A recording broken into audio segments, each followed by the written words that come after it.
Oh, all right. Welcome, everybody, to BitSpace's Hackathon. You guys have all been hard at work. It's very impressive to see everybody here.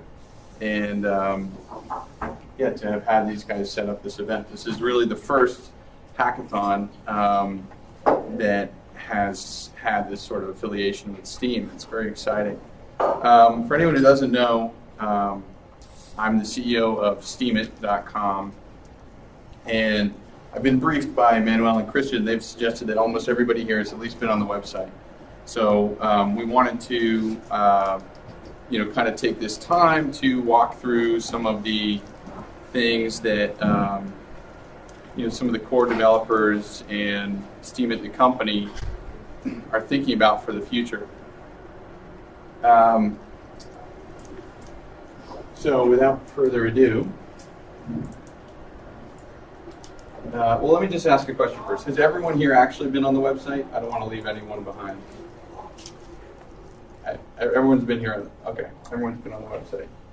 Okay, so great. I think we should clap for that. Okay.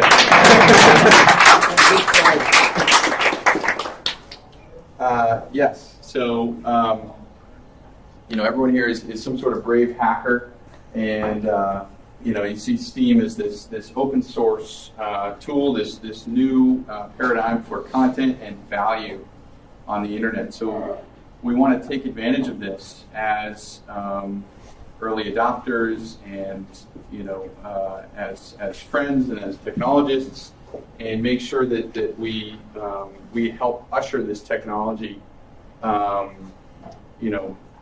into the future in a way that empowers people across the world. So we need to make sure that it's built in a way where the incentives are aligned. And when I say that, what I mean is we want the incentives to be aligned across the user base and then all the way through to the platforms that run the Steem technology. And Steemit, the sort of flagship or first use case for the Steem blockchain, is a good example to look at when we talk about aligning incentives. When we started the project, my co-founder and I, Dan Larimer and I, we created a C corporation. That's a for-profit entity, and it's U.S. based. And since we have had such success in the last several months, we have been doing some real thinking and soul searching for trying to figure out how can we make sure we're delivering upon this and empowering developers and users and all sorts of things. What I believe we need to do is set a new course where Steemit doesn't run as a for-profit entity, but runs as a non-profit entity. And the reason for that is it comes back to the pitch. When we talk about Facebook and Twitter and Instagram and all these companies that are for-profit entities that take our time and our energy and our creativity, and they leverage that on top of our private data, which they keep behind their walled gardens to create profits for their shareholders. Right, so they're taking this value from us and from people all around the world and giving it to someone else. So what we really want to create is a paradigm where all that value that we're contributing comes back to us, comes back to the people who are participating.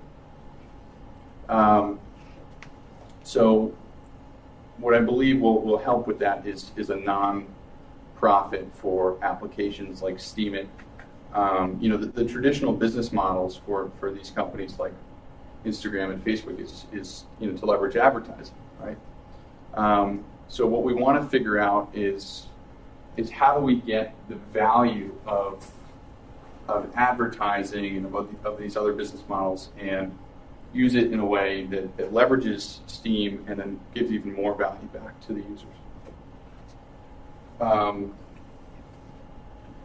And that will play into the next slide when we talk about the attention economy and the closed loop that we'll create that brings value from advertisers and puts it in the pockets of the users. But there's a few other things on here I want to mention for all the hackers in here. A nonprofit Steam Foundation is, like I said, a relatively new idea for us. But the way I see it coming together is it would probably be an organization that manages the Steam repo and potentially the Steemit.com repo and potentially other application repositories.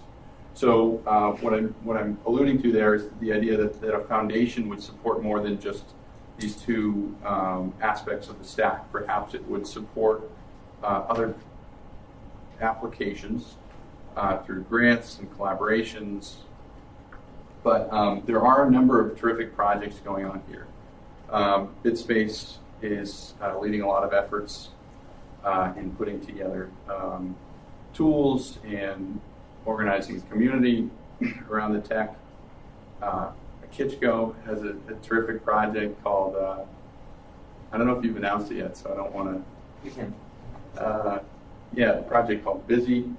And, what that is it's a lot like Steemit, but it has its own nuances and its own goals. And it's something that represents redundancy.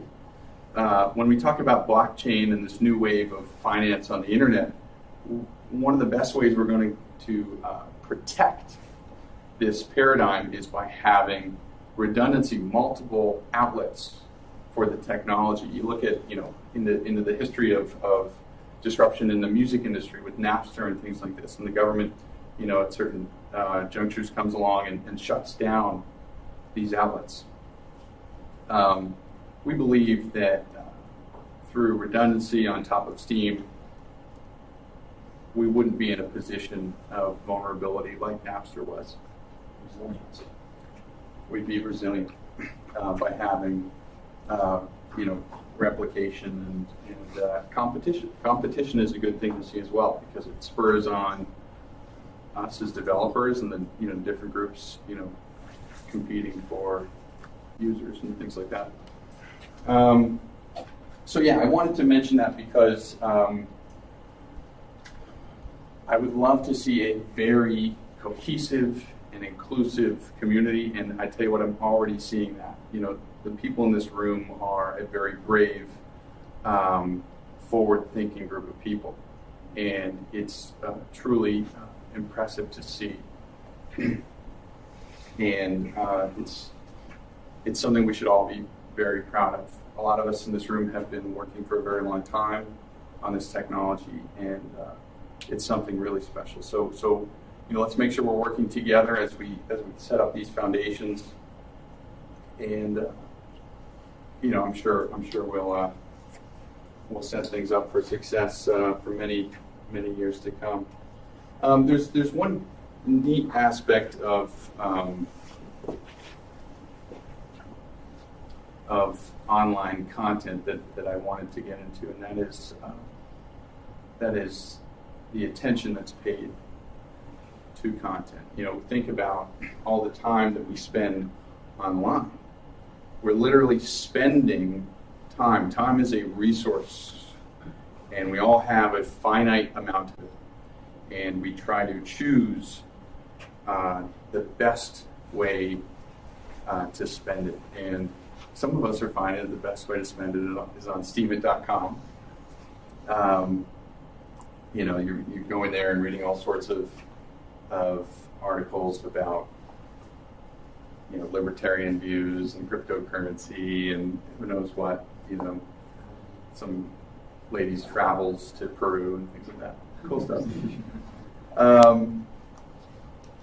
So I think we've established that attention is valuable, right? So the question that we want to ask is how can we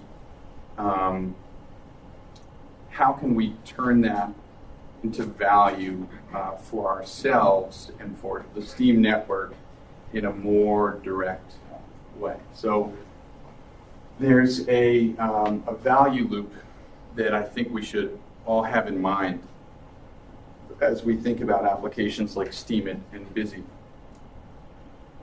And that loop essentially follows the following pattern. You have content, you have people on a site that are looking at that content, and now you have people who are offering other products and services out there. And they want to take your attention from that content to their product. They want to shift your eyes to their product so that you end up purchasing their product or their service. And that's already happening across the internet. But the way that we can turn that into value for ourselves is by making the medium of currency for our attention Steam. So if we say that to advertise on these websites, you need to purchase Steam and then spend Steam to get placement on the site, then they're essentially increasing demand for the assets that we all hold. And so that, what I see is some sort of breakdown in there where a nonprofit is running Steemit, is running Busy, is running these other sites, and is saying basically all the money raised from advertising is either going directly to bloggers, is going to potentially viewers, is being burned. So when Steam is burned, that's essentially, it's like paying a dividend to all of the holders of these assets. So that rewards the network, you could say. Or it goes to cover operating expenses. So if we've established this model now where there's value coming in and it's being distributed to all the users, we've essentially we've undermined Facebook and these other companies that are taking the value and bringing it away from the users. So to me, that's a big part of the goal, and it represents a real opportunity for the financial success of Steam tokens and all this and all that. So that's something that I'd like to turn the conversation to and hear people talk about more. But there's also a lot of work to be done on the social side of Steemit. I think the experiment that we've gone through in the last several months has been very interesting, and we've seen what financial incentives do to drive people to a website and to create a community. It's been very, very cool to watch. That said, one of the things that we're going to be pivoting to with Steemit is a focus on growth. And if we look at other web communities that have had a lot of success, it's often because there's some sort of social aspect of the site that makes it compelling and unique. You think about Snapchat, which became big only a few years ago. You could send pictures, somewhat anonymously and all that, and it just took off. So you have that. You look at Reddit, and Reddit is very good as a discussion site. It has lots of flair. There's lots of there's lots of trolling, but there's lots of love in that site. And Steemit to me represents, it's clearly showing this new financial paradigm, and it's showing this blogging platform, but it needs more love in it. So Steemit itself will be gravitating more towards flair and discussion and usability and all these things, and then we kind of want to be able to have an eye on two aspects of this. One is the social side of things, and one is the financial side of things. And the financial side of things, the tokens and all that, should represent an added layer. You almost want to be able to take Steam and overlay it on top of any type of content that's already out there. And if you can do that, then it's very versatile. So I want to show you guys some of the things on the roadmap, some of the things that Steemit developers are working on today, and then I'll open it up to Q&A. So currently, this is our Trello board. I just cut out some screen captures. So in progress today, we're working on the editor. Who's been to the site and has used HTML or Markdown? It's probably not a problem for most of the people in this room to use Markdown. But yeah, certainly for some of the middle-aged moms and dads on the site, it might be a little more challenging. So there's things like that we're working on. Notifications are something that we believe create more of a feedback loop for users. And we want to make sure that users are getting that feedback loop and that they're coming back to the site because they know that there's something there for them. You know, there's some other sysadmin things on here, like we've been using OVH for moving to AWS. We actually just accomplished this one. I don't know if anyone's done a sign up lately, but it wasn't too long ago that you had to sign up with Facebook or Reddit. That was like our hacky solution for, helping beat the Sybil challenge. But we've got a great integration now with a company called Telesign, and they essentially do SMS verification. We do that with email, and it really helps streamline the sign-up process. And just it's more intuitive for regular people. Yeah. So yeah, so I'll, there's profile page stuff going on. There's flair and achievements. Look at other sites like Foursquare is incredible with achievements and badges and all that. I don't know if anyone's ever used Foursquare, but it used to be that if you're the person who frequents a store or somewhere, the most out of anyone who's in the area, you become the mayor of that diner or that store, and like the things like that could be cool. So we're thinking about those types of things. Yeah. So those are kind of front-end features that we're working on. That's not to say we're not thinking about Steem, the blockchain, too. There are still some things we want to add on the blockchain.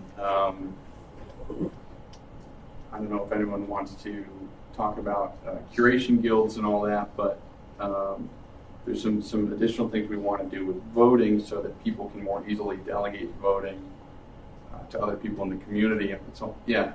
Yes. I have just a question because I noticed 2 days before this saving addition for transferring to saving, is it just an additional security layer for being able to put it into a locked vault or something like? So if your account gets hacked, you are having additional 3 days to, yeah? Yeah, exactly. So the so Cassie's referring to this thing down here, which has actually been finished. It's called Transfer to Savings, and it's a blockchain operation that allows you to take your Steem or your Steem dollars and kind of lock it up through this on-chain smart contract for a period of 3 days. And any Steem that you put into that contract, it can't be transferred instantly. You have to hit transfer, and then there's a 3-day countdown before that transfer executes. This is a lesson that has come from the banking industry. You think about every time you go to transfer money from your bank account online, it doesn't really happen instantly. You do a wire and things like this. There's checks and security measures that banks have in place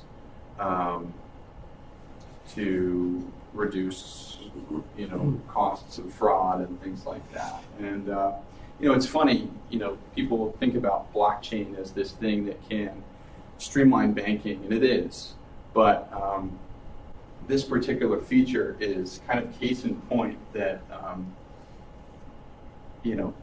everything is kind of human.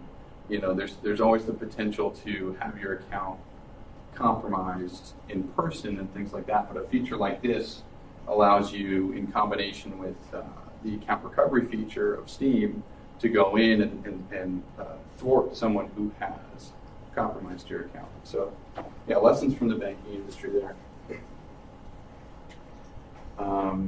Yeah, so, just more stuff from the Trello board. What do we have here? Emojis, marketplace features, invitation systems. We, in July, as we were really taking off and the numbers were just going through the roof, users were taking their posts and they were linking them everywhere. Facebook, Reddit, Twitter. Reddit was the first to respond. And they said, all right, these Steemit posts, they're not moving on this site, these shadow banned posts. And what that means is you can still post there, but as the post accrues upvotes, it doesn't move. And you know how the Reddit algorithms work. You get the upvotes, you're supposed to move up the site. So that doesn't happen for Steemit links. And then Facebook. We have a user, Neil Strauss. Neil is the author of a few best-selling books, and he was a New York Times reporter, and he's a Rolling Stone reporter, and he has a big following. And so his experience when he first started out was he was sharing a few of his Steemit links, and they were doing really well, 900 likes, 1,000 likes. And then one day, he made another post, and it got 35 likes. And he's like, I wonder why, that didn't work out. And he did another one, it was the same thing, 40 likes, something like that. And then he went back and he posted something else from some other site, 900 likes. So there's a competitive reaction that we've had from these other social media sites. And to me, that is total vindication. We're onto something. And these sites, these competitors can feel it coming. And that's exciting. But it does mean we're going to have to be innovative, and we're going to have to find ways to get the word out there. So this is something I've read about several times. I've heard about it. Like, basically, most people just assume that social media is kind of free speech. That you can just, most people assume that. They assume that it's not being tampered with. But in reality, they're up to all these tricks, and they even, if they don't agree with a political candidate, they'll mess with the ranking of the articles talking positively about that. Like, it's kind of crazy because it's like being, they're like dictators. Yeah, it's going even further because many people in the world are thinking if you are connected with Facebook, you are not using the internet. So right. For these people, if they use the Facebook app, they are thinking it's not the internet. I'm not sure why, but you can see how Facebook is able to manipulate basically every section of our life there. So, and they are doing a project. It's called Internet.org, and they want to provide internet to countries where they are not able to use internet, but it's also censored. Facebook to those. Yeah, it's also censored that they are using their information to spread the word and say that's the internet. So, right. And that's really. I mean, it's crazy how much control these large social media sites, especially Facebook, are now exerting over. It goes.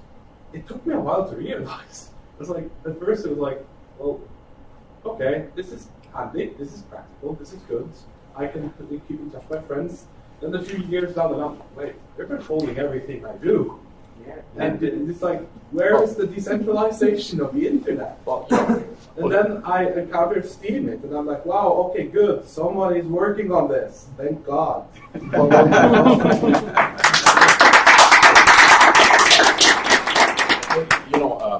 Ostensibly, the public should feel they have variety, but in truth, we're only sending one message, and that's Joseph Goebbels. And Goebbels learned how to work from the author of Public Relations, who was the cousin of Sigmund Freud. Edward Bernays. Yeah, Bernays. Yeah, exactly. So there you go.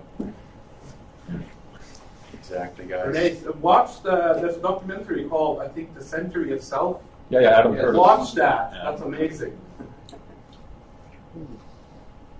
Yeah, Facebook. It's on. They've thrown down the gauntlet. You know. So, you know, what we're building represents, you know, something different. You know, something that's completely auditable. People can verify. You know, if Steemit is presenting content in a certain way, people can verify how the algorithm is running to present it that way. And if something's being hidden, it's easy to run a clone and point to one site and look at the other and say, you know, these guys are hiding this or these guys are manipulating this.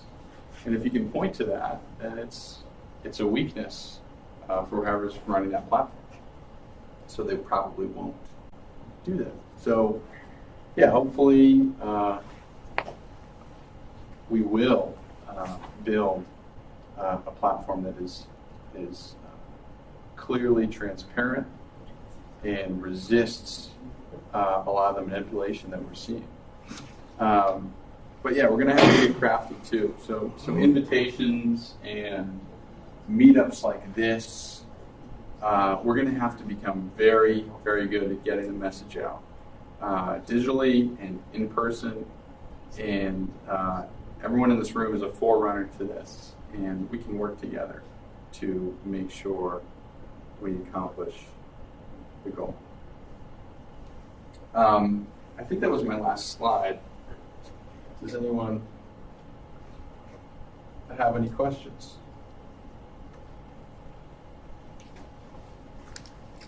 Just to follow up a little bit on that political control of the media. Do you have any thoughts about the U.S. presidential elections? How is it being influenced? Oh, man. They're in Europe, who cares? Yeah.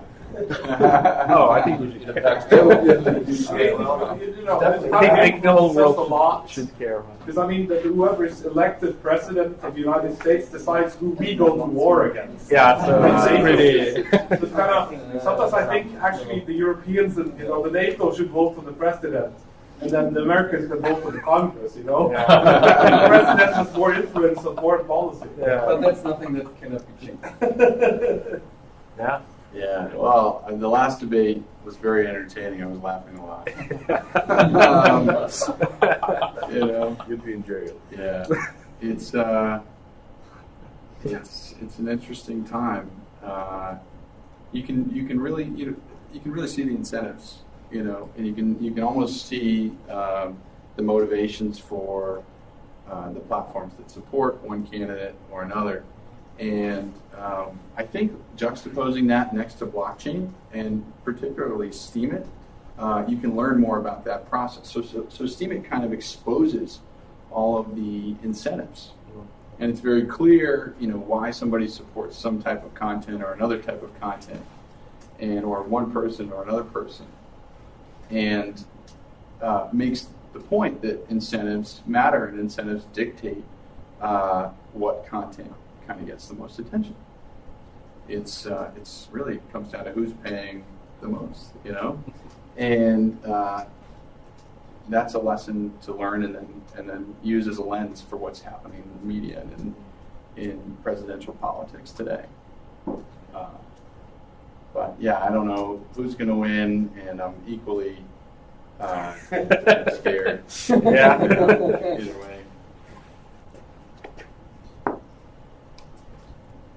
I have a question. You mentioned about attention, about the user that there's a possibility that some, I guess, companies would like to, for example, buy Steam and burn, that Steam would burn, could make a profit to the network. How actually that could work? I mean, could you tell us a bit more how this attention could be bought? I mean, are this going to be just some kind of ad? How you are going to measure actually whether something actually brought their attention to specific content replaced by the advertisement? Yeah, that's a great question. So I think we should illustrate some examples there. So I'm on Steemit. Oh, there's a live stream. Top of,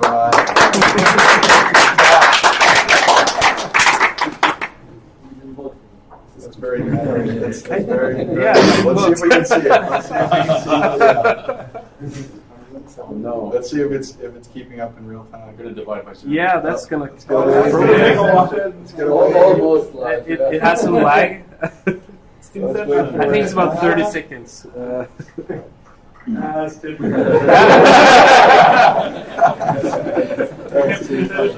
That's too a little weird. I'm gonna take that. So that's actually on the topic right now. That's interesting. So, Unpromoted. Not on trending. Oh, it is on so it has the most votes. That's interesting. But, I guess it's because you're here. So here's another post on clouds. But Noisy, to your question, if you look at other social sites, other media sites, they have advertising. And by the way, I don't want to scare anybody with this word advertising. We go on other social media sites, and sometimes advertising is like a total turnoff. That's absolutely not what I think we're driving towards here. I think we're driving towards an elegant model where attention is being directed to good things, valuable things, new information. But if you take other sites as examples, they might have recommended posts along the bottom of the post that you just read, and that's essentially advertising, or it's a way for the site to keep you engaged. But if this is a post about barbecues or something, maybe some barbecue sauce company says we'd love to have people directed to an article about our barbecue sauce, or some sort of advertisement about that, or something like that. Well, you could easily combine it with promoting a post, where a company that sells these sauces has to promote that post to get their own logo appear as, sponsored by that username. Exactly. So they could come along, and they could find the space that they like, and they could do their own spot purchases or their spot promotions right there, and whatever they pay would have some sort of there'd be some sort of split where either some portion of that payment is burned to the network, which rewards all Steam holders, or it goes to pay the blogger a portion of it, or perhaps it goes to pay the viewer, which is an interesting concept. It's a model of advertising that no one's done successfully on the internet yet, because of civil attack, not even civil attacks, really bot attacks. You look at advertising today, and there's some statistics out there. I may have this wrong, but it's more than 10% of clicks on advertisements are done by bots, which is high, and I believe the number's growing.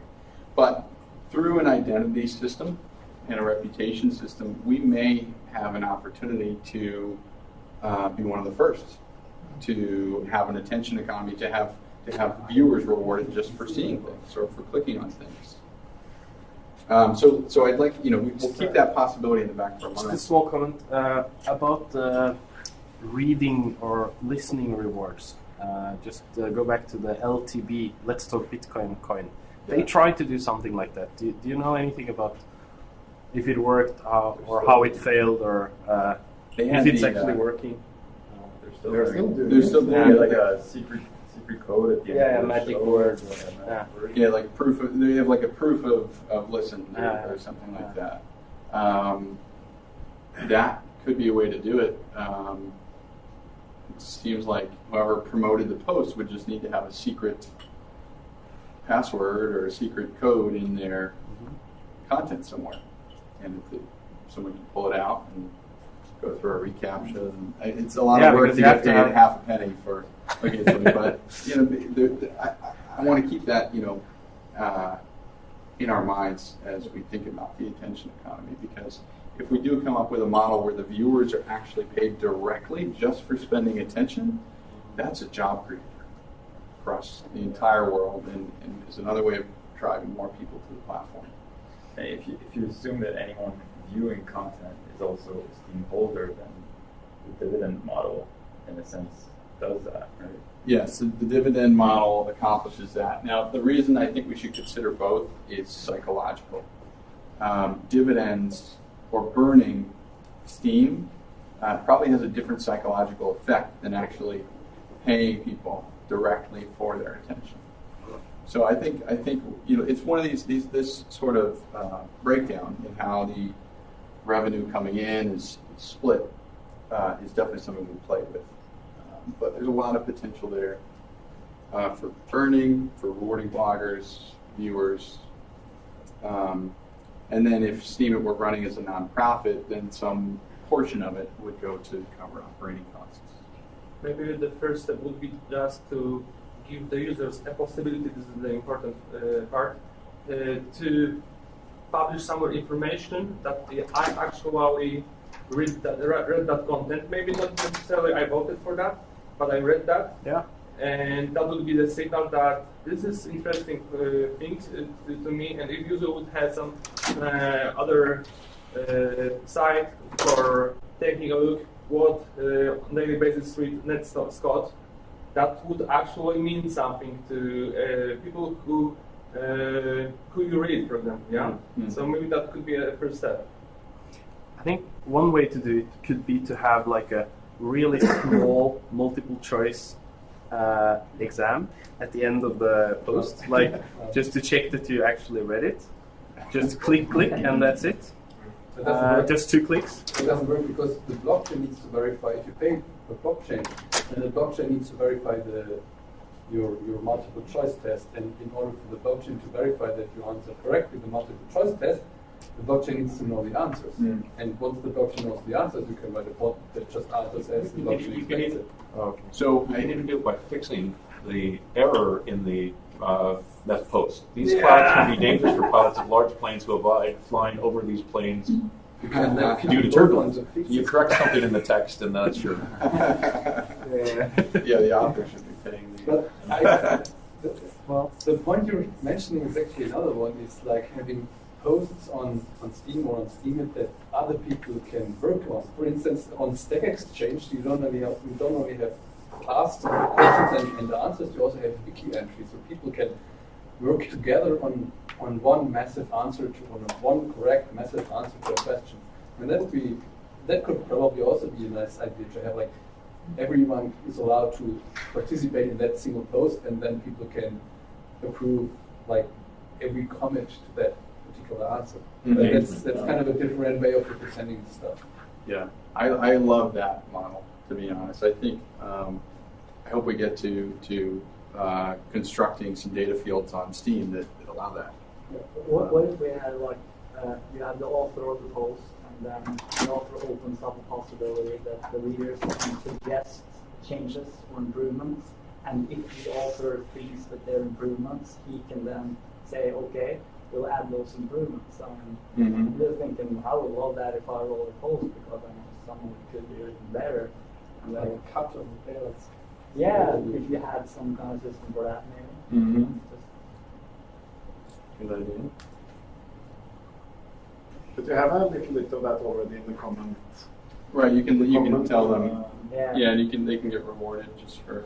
Yeah, I think it's putting in mostly input. Presentation stuff. You could like have the comment actually contain a patch for the opening post, and then present it to the people. Like, I would propose changing this, and something like that. Would probably be easy, at least from the user interface perspective, and the user experience perspective. But I'm not sure how easy that is to implement on the web front end. Yeah, so Good. Any other questions? No, I guess all you need is you need to give the blockchain proof that you read it. Isn't that possible to do so with the attention economy thing. There's some whenever there's going to be a feature, there's always the question to ask of should this be represented on chain, and most of the time the answer is yes, because the more information that's on chain, the more replicable and more resilient the system is. Because then we can port the data to a new interface. With the attention economy, there may be a reason for divergence. Whoever's managing the advertising, it could probably be handled off-chain, the payments. And the reason to have the nonprofit is because then the nonprofit has a mission statement, which is any money that comes in is distributed in certain ways. But yeah, there's still some good thinking to be done on that front. Would it make sense to do two corporations instead of one, and have the intellectual property under one and the branding under another? And then in the case the for-profit branding one gets sued, then the brand is inherited to the IP company. Yeah. So if once we get this nonprofit set up, there will be essentially two entities. There'll be the nonprofit, which I'm thinking will manage these repositories for code. The for-profit company will take a backseat role and could potentially would certainly give all the rights to the tech, to the foundation. But yeah, there's a case to be made there for resiliency, absolutely. Especially when we come to competition, if we want to see multiple front ends, the question is, can a foundation successfully manage multiple front ends, or should we set up two foundations and help each foundation raise money and have these interfaces compete that way? Well, the reason why I mentioned that legal structure is because Steemit is essentially decentralized, and if somebody published something that somebody doesn't like, say WikiLeaks or something like that, you could get in trouble and get sued. But if you have the proper legal structure, that company can fold and Steam will still survive because the other company that has the IP inherits the brand as well. Yeah, I think that's the goal. Or at least protects the IP. Right. They're two separate entities. Right. Yeah, I'm not. Absolutely, we don't want the IP to get in the way of anyone running any Steam-based sites. We want it to be all public use. Anything that's Steam branded should be public use. Anything using the Steam blockchain should be public use. I love this notion of the non-profit, and that you say that you have the incentives lined up and the social layer as well as the possibility of earning Steam. Because then, if I'm a writer, it's like I have multiple benefits of being there, because it's interesting stuff, but I could get rewarded, and even if I'm not, it's still not a total waste of time. But it's sort of like, what maybe the question is, how do you think is the best way to get a sort of a culture of creative excellence, sort of really interesting content consistently happens, or is inspired? What do you think would be the best to have great content? To get a sort of culture for that in the long run? There's some culture that sings that tune a little bit. You hear people say, Steam rewards quality content or something like that. So I think that the financial incentives and the natural auditing that a lot of Steamers like to do when they read a post, and the quality that they look for before they give an upvote helps drive quality. Now, at the same time, there's a lot of content out there that is more shorthand discussion content that is also really valuable. So I would love to see all types of content, whether it's short, quick memes, whether it's long form opinion pieces about the presidential debate or something else. I'd love to see it all.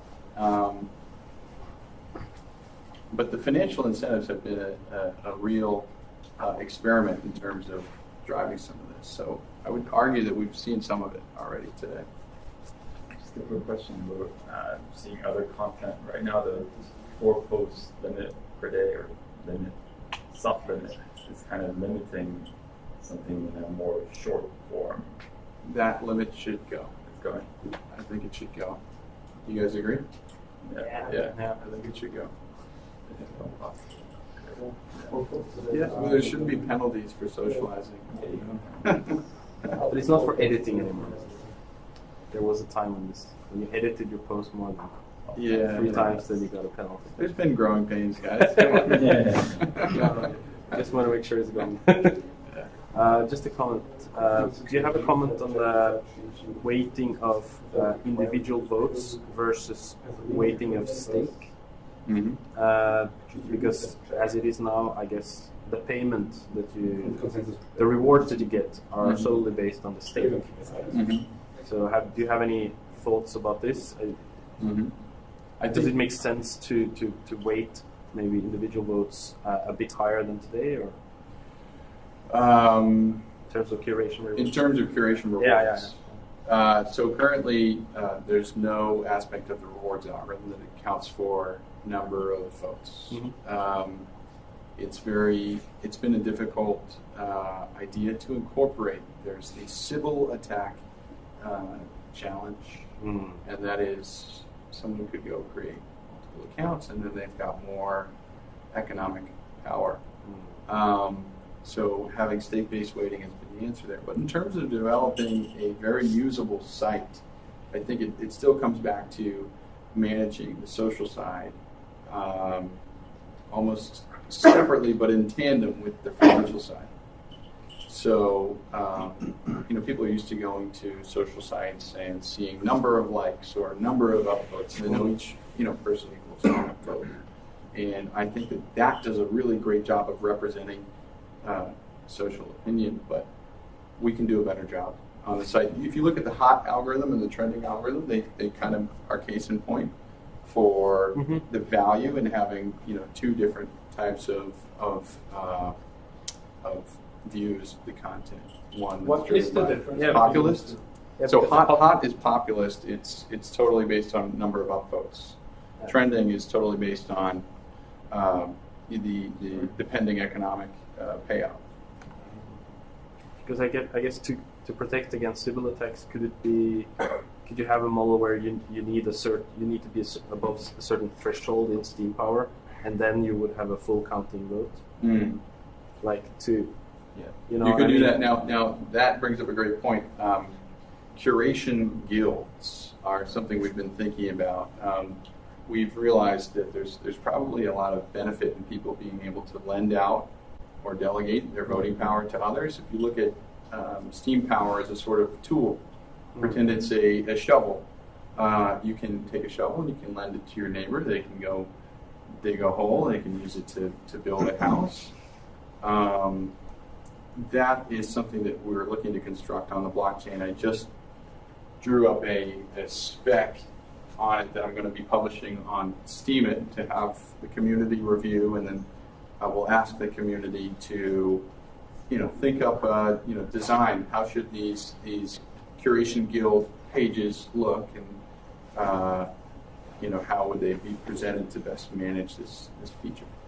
But I think that we're thinking about this stuff a lot, and it'll only continue to get better and more intuitive. I think you can solve 2 problems with one stroke. One problem is that people, at least people I know, are complaining that when they upload, the payout doesn't change, which is kind of a stupid problem because it makes anyway. That is kind of a problem because people receive themselves as they don't change anything. It's not worth anything that they upload, which is not true. And the second problem is that the actual number that is paid out doesn't represent how many people actually like the post. So I would think that a good idea would be to still show the payout numbers in dollars, but put them somewhere else in a corner, and instead of the number, show the upvotes, like literally like the likes, because that number is changing whenever you click, and the payout is something that's somewhere else. That's people will perceive that as being slightly unrelated. Right, and they want to have positive feedback. Right. You know, if they're doing so, they want to feel like their voice matters. Yeah. I would suggest something a little bit different and easier, I think, because as Zero said, actually people would like to know that they have some impact, even if this impact is really small. So basically each vote matters, so maybe for users which do not have very powerful vote, we should display more numbers, not just decimal places. That would be very simple to do. But it doesn't change. This is the first thing. And the other thing, because people have to understand that their vote is worth much more when a lot of people vote for stuff, because of how algorithm actually is designed in non-linear manner. So actually, if I would be the first one who voted for some post, but I supported it only with 2 cents, it would be great if I would know at the end of the day where this post is worth $100, how much this post would be worth without my vote. Actually, it would be much more than those 2 cents. I want to ask and that would be the perceived value of my vote. I think that could change how this could be. Yeah. There's something about like the previous thing with the dollars. I've always been wondering, because this is something that I reacted to the moment I came to the site. It's very, very, it feels almost like a casino because of all the dollar signs.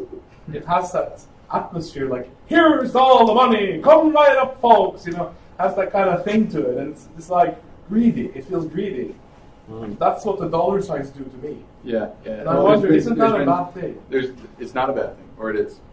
What'd you say? I'm wondering, is it wondering. a bad thing? So there's been some psychological experiments and studies that show that behavior and perception changes drastically if someone's doing a task versus doing a task with dollar bills on the table while they're doing it.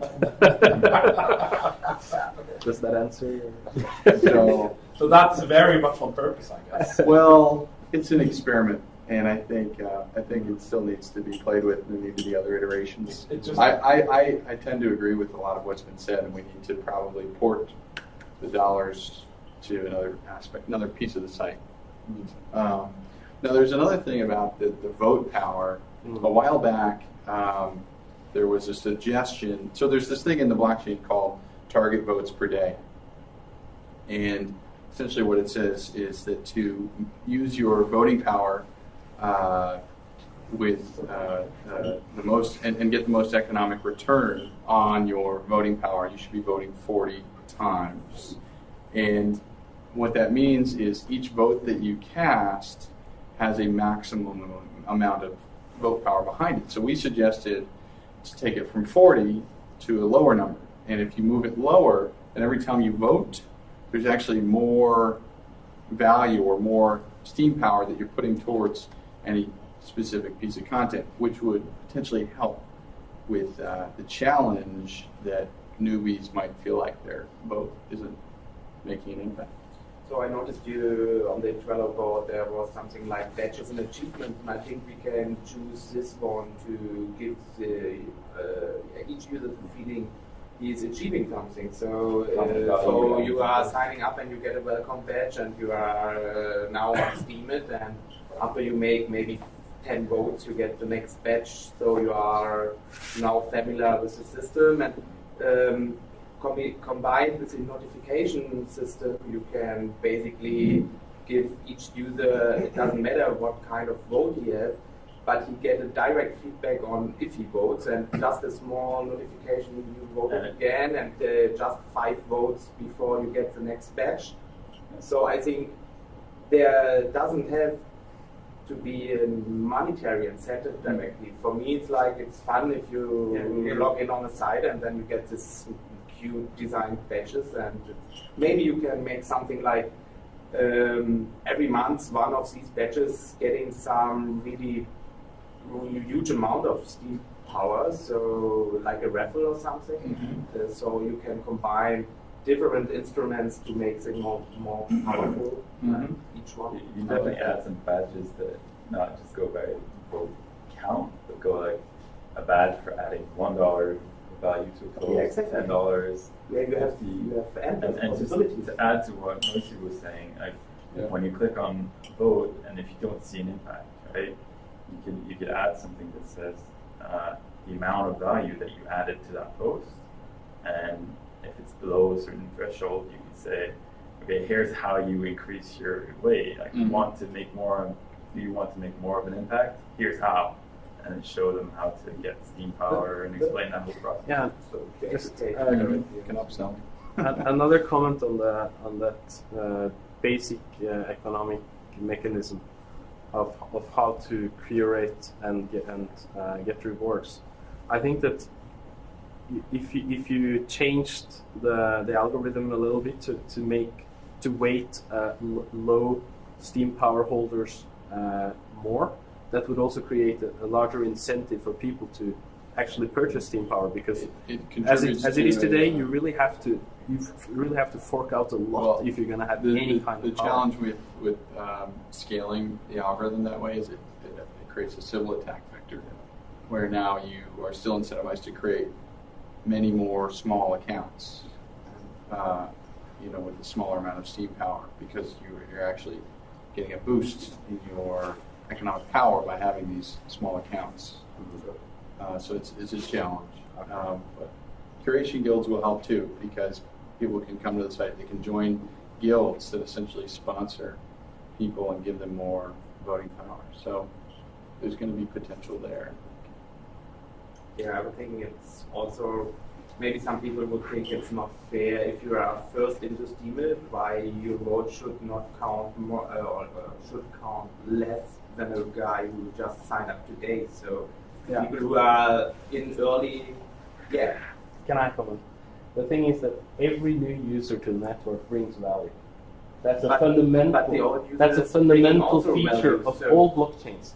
That's a fundamental feature of all blockchains. Every new user creates value in the network, and the newcomers don't get any part of that value. I may sound a little bit like a socialist here, but I'm an anarchist. I'm an anarchist, and I think that it's really fair to give a little bit of value to new users just for joining. It's a sensitive task. So if you talk ethics, if you talk about ethical dimension, I think it's really actually fair.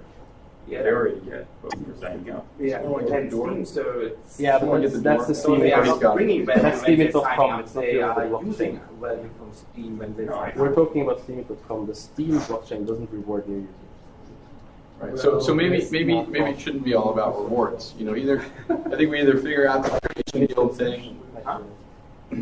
We either figure out how to lend more voting power to these newbies, or we get really good at separating social voting from financial voting, and both those things are going to help.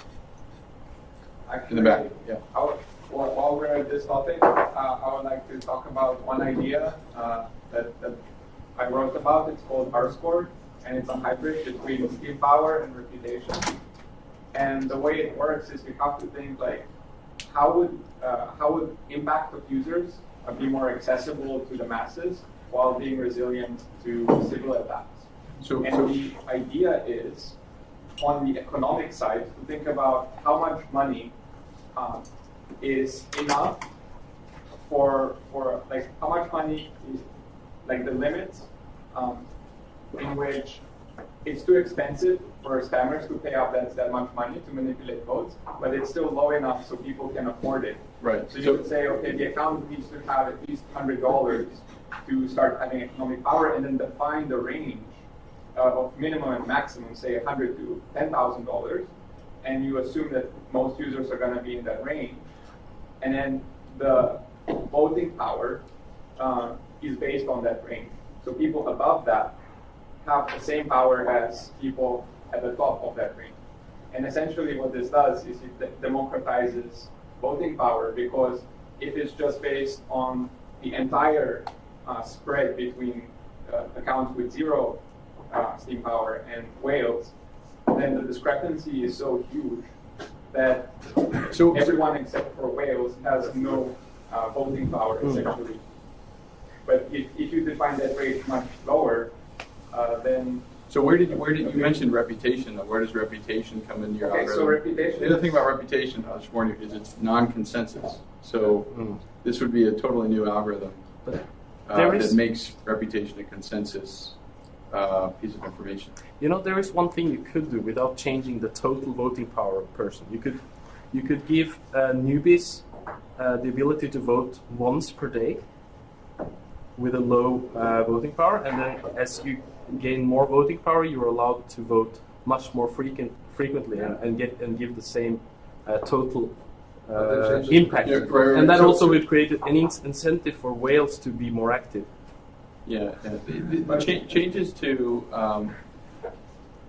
the rewards algorithms and the emissions of Steem are probably the hardest things to do in a decentralized way. But the reason I bring up curation guilds is because those goals are important, and there are some resources in the system, such as the @Steemit account, which has lots of Steem, and other whales who can endorse initiatives like these to democratize voting a little bit more. If you limit new accounts to only have 1 vote, but if you give same voting power to those accounts as big accounts, and the problem isn't solved, because some voter could just make 10,000 fake accounts and still have 10,000 votes a day, and they could easily. If you had a blockchain, if you had a blockchain that could verify identities and motivations as a real person, then you could solve this problem. Or attention, proof of attention, in a way, to make sure that every account would actually be active. Sure. Yeah. So if you could have a blockchain that had completely accurate information about who was behind each account, then you could democratize it. But that's a problem that hasn't been solved. No. You can't. Bringing in accurate identity information is a challenge for all types of businesses across the world.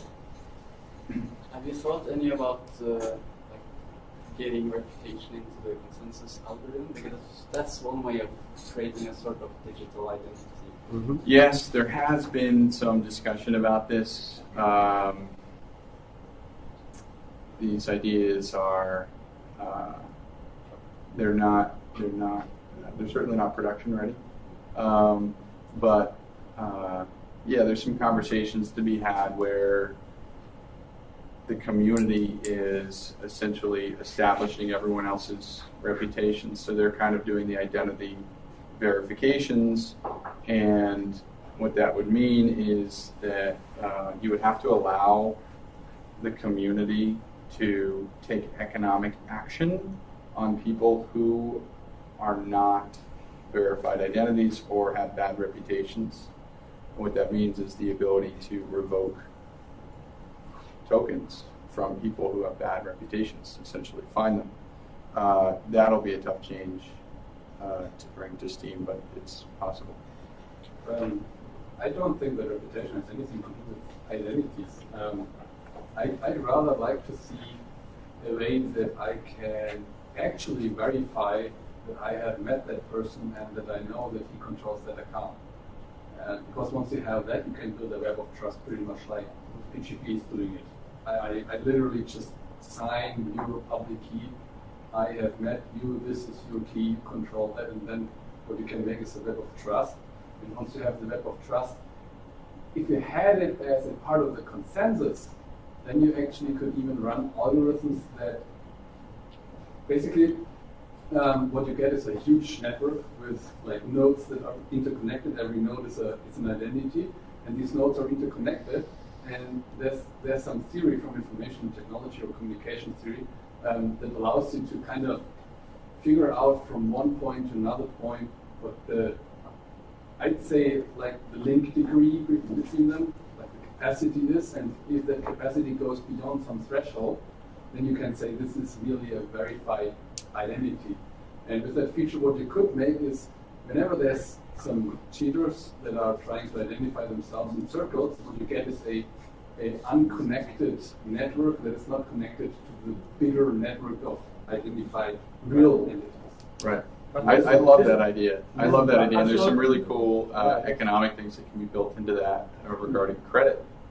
And to establish that web of trust in an even more reliable way, you essentially ask these nodes, you ask the points on the graph, who do you trust, and how much would you open your wallet to them? So if I say I trust this guy Fabian so much that here's my wallet, it's completely open to him. If he wants to, he can walk into my wallet and take whatever he wants. Just like I leave my house unlocked and I let him know. And if all that is recorded on the blockchain, then you have now degrees of trust and credit. And there's lots of other cool things that can be done with that. Yeah. But I think you're... I just have a short question. I wondered, it's about something a little bit else than what we've been talking about, but it's just one thing. I noticed that the Steemit is open source, but it seems to have some special stipulations in the license. What's the background? What's the reason for those restrictions you put in there? The reason for the restrictions is to protect the community in a way that brings value to a for-profit company and to the community holders. But as you can see, we are taking steps to make sure that the incentives are aligned for all the people in the community. What does it mean for the future? I think that we will, regardless of any of that type of language, we will see blockchains flourish. We will see more and more. We will see incredible experiments. But yeah, that's based on... I always wondered if the intent was to encourage people to go back. If they wanted to do their own twist on this, they would have to go back to graphene and make their own fork. Mm-hmm. I wondered if that was maybe one of the reasons. Well, yeah, that's true. That's true. Someone following the license would have to go back to a starting block pre-BSD modified license. Right. Right. Yeah, that's true. I have a question about another item from Trello report, particular internalization. Could you tell us a bit more how far this will go? What was it? Internalization. Okay. Whether that will be just translating all strings on the website, or maybe subdomains with the code of particular country at the beginning. How this will work? And internationalization for Steemit.com right now is just a translation of the different headers on the website. It's not subdomains, at least not today. And the GitHub should be open. I haven't been in this part of GitHub, but it should be open for people to come and contribute the translations today. Yeah. Okay. And by the way, could you tell a little bit more about status of Golos? Golos. So I can try. I honestly am not very up to date. This was a project that a group of Russian entrepreneurs approached us with. They said, guys, we are ready to fork Steem and bring it to the Russian community. And one of the earliest sort of challenges we saw as we were creating Steem was, will we be able to bring this to other communities? If we are relying on the financial aspect of this system to drive growth, then the DNA makeup of the Steem holders will create a barrier to entry for people who have language DNA outside of the core holders. So if we look at Steam today, it's mostly English speakers, right? So if you come to Steam with Chinese and you start writing posts in Chinese, there aren't voters who can read that and then make an informed decision on whether to upvote it. It could be plagiarism. They wouldn't know. There are two ways to approach this. One is create a chain that has different DNA, and the other is curation guilds and have essentially Steam holders decide that they want to dedicate Steam power towards voting for specific subcommunities that speak different languages. So Golos was created at a time when we thought it would be very interesting to see this language experiment. And there's a group of entrepreneurs there that are experienced in crypto and blockchain, and they essentially said, we're going to take care of all the technical stuff. We're going to run the business. You guys don't have to do a thing. Just give us a nod of approval. And we were happy to do that in the interest of seeing the experiment play out. We know that the Steam community, which is also going to be part of the Golos community, will learn that much more, that much faster by seeing another experiment occur. Any plans for a referral system? Yeah. Referrals, invitations. I think what we'll start with, especially through Steemit, there's a few types of referral programs. Anyone coming from BitShares is familiar with this on-chain referral program. A lot of other companies in the last 15 years even have run referral programs that are centralized. I think one of the first really successful ones was PayPal, and they paid people $5 to sign up their friends and that sort of thing. We've seen that model over and over and over. Every 8 months you get an email from a friend saying, "Hey, join this," and then your friend gets $5 when you join it or something like that. In my opinion, the referral program can hurt whole community, because when I sending a link to the main website, other side, my friend know that I'm honest and I do not have any direct interest, and people are suspicious because I think Steemit can appear more scammy. Right now, it's to a lot of people hard to believe that this is real. To start with, the additional the thing to start with Don't do referrals. The thing to start with, Noisy, is an invitations program, and allow people to invite people without any sort of financial incentive to do so, with only social incentives. We've seen that work, and that's what we need to do first. And if that is done well, it's our way of beating Facebook and all these companies that have shadow banned us. This is our outreach program. There will be experimentation. There will be iterations. There will be A/B tests, and we will incentivize it in some of these trial runs. We'll see what works, and we should embrace all the possibilities, I think. I think one of the best things you can do to Steam is to allow new users to see actually that their vote counts. I think that would be a real killer. And I'm not convinced that the number of votes can't be an effective way of separating between large holders and small holders, because you still need to pay to register an account. And today, this is Steemit.com is responsible for making sure that people don't sign up multiple accounts. I really don't see how anyone can create an account directly on the blockchain. Yeah, but that costs. Right. Yeah. So then you can't spam accounts. If you can only vote once per day and you can vote for 5 cents or 10 cents, it would take like half a year before you can make up what you spent on creating the account. So I really don't see why that makes any difference for a civil attack. Mathematically, I think the civil attack's still open. I don't want to be doing math right now. Okay. Well, Well, but let's talk about that later. Any more questions, guys? Yeah. Yep.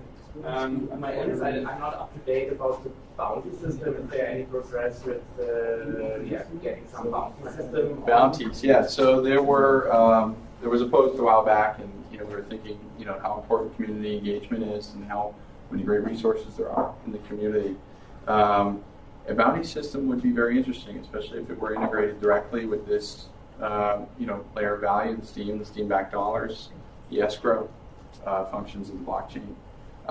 There were a couple proposals. We started with a sort of mock-up of what this would look like, what functionality would be brought forward in the app.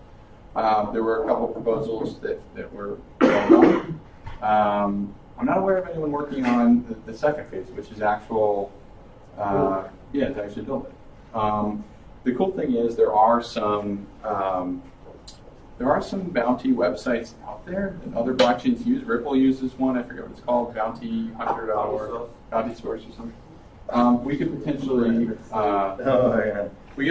start to leverage that more. But yeah, community engagement is going to be really important. So I have someone working for me now who I think will end up becoming a sort of community development engagement manager. But we'll see. That's kind of a position that we're developing. But it's going to be very important to have great communication between everybody working in the team. All right, guys. Anything else? Feedback on the 4 posts that I Yeah. Maybe bring up that thing. When Ned said that for posts off limits should go, yatta! Is it comment on the stream? Yeah. We have 12 people watching that as well. 12 people. 12 people. Nice. Cool. Good. I always think numbers are so small, but people are always impressed. I guess I'm hard to impress. Well, it's growing. Yesterday was 9, wasn't it?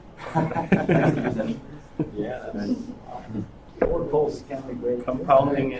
All right. Thanks, guys. Yeah.